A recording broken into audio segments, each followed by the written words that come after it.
Hello, Georgie Griggs. Welcome to your Wellbeing Weekly. And I hope you're feeling well and vital today. It's a beautiful sunny day here with me. I wanted to talk with you today about living life on your own terms, as it's been something I've been giving some thought to over the last few days. Because it's so easy, I find, to get caught in others' expectations. Expectations that you need to behave or achieve or succeed in a certain way. And at first, it can feel quite normal and quite safe to fit in, to feel fitting in, and therefore you comply with what you perceive society wants you to express yourself in that way, in a certain way, and fit in with certain ideals. And then there gets a point where you start feeling frustrated, or a well of anger is burning within you that comes out in emotional bursts. And you feel distant and contracted from others. And maybe relationships are hard going or finding challenges. I suppose I'm saying this because for me, I felt I have kept people at a safe distance for a long time. And that is because it is fear of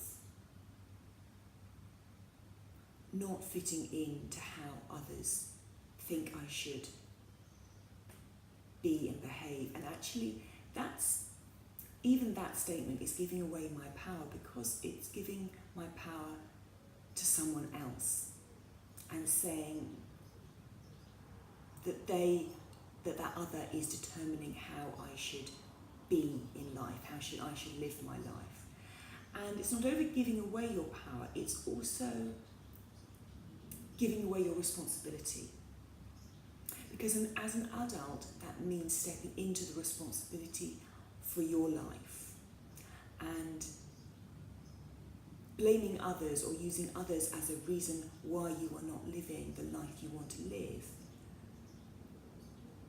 is not stepping into your adulthood. It is remaining in your childhood. And most people still stay in their childhood even when they are perceived by society as being an adult.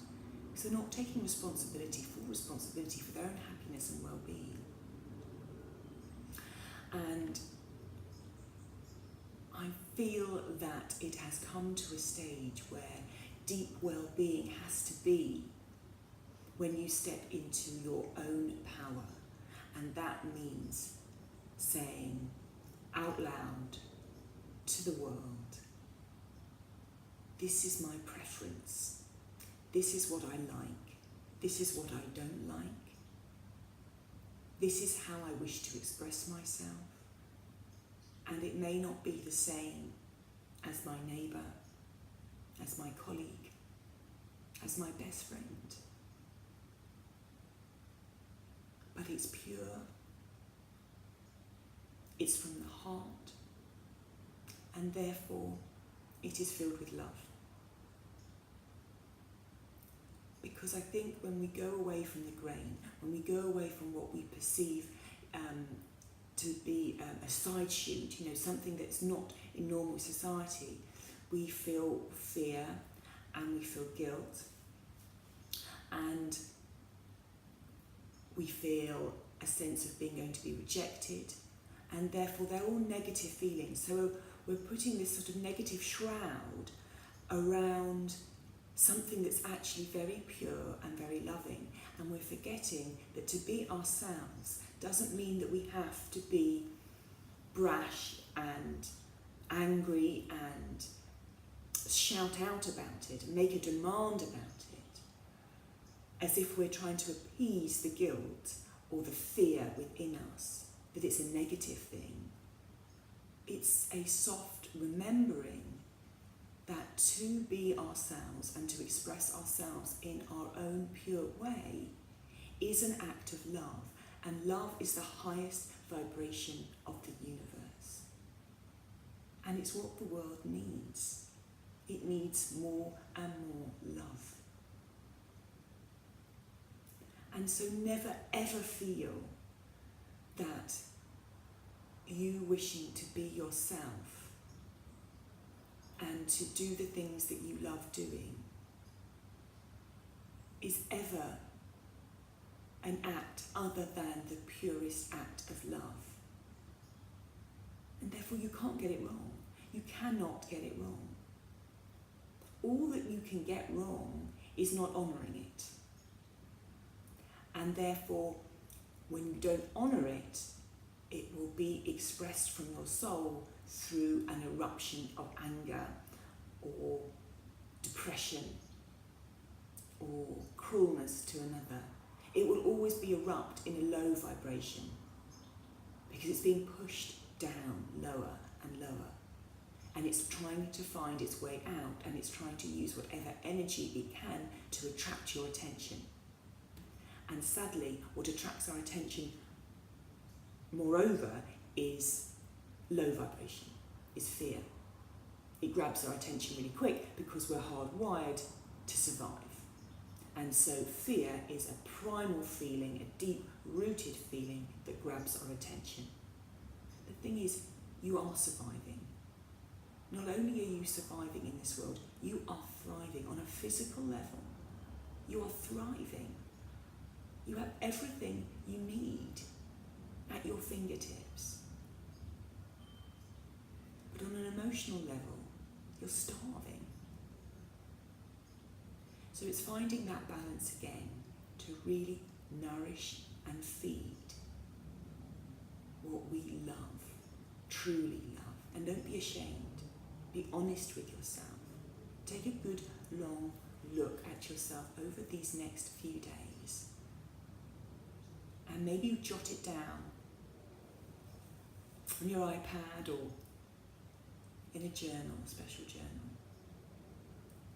Because words are really powerful, and when you put them down on paper, more than your iPad actually, when you actually pick up a pen and put it down on paper, it really crystallises in the subconscious. So it's a really useful exercise to get a pad and pen and jot down what you love. I know I love books. I know that I love words. I know that I love poetry. And I know there is poetry in my soul. And I am in the flow when I am reading poetry, writing poetry, and expressing my soul's song through poetry, through art. That's when I'm in my flow. And how often do I do that? Not often enough. It's almost that it is too sacred and too perfect and too in line with who I am that I can't believe that I can sit down and do it. That if I sit down and do it, somehow it will ruin it. Or if I sit down and create, somehow there is something more, it's not valuable. I think that's what at the core of it is that even though it's my heart's desire, something is saying that it doesn't have value unless it's being, I don't know, having some form of purpose. Maybe to, I don't know. I don't know. It doesn't matter that I don't know. The point is that I've identified that at my heart, I'm a poet. And that's what I love.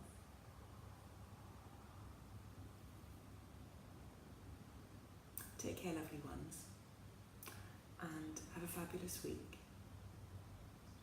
and have a little dip in to your heart's desire, and may you fulfill it, and may you be enlivened and inspired. Lots of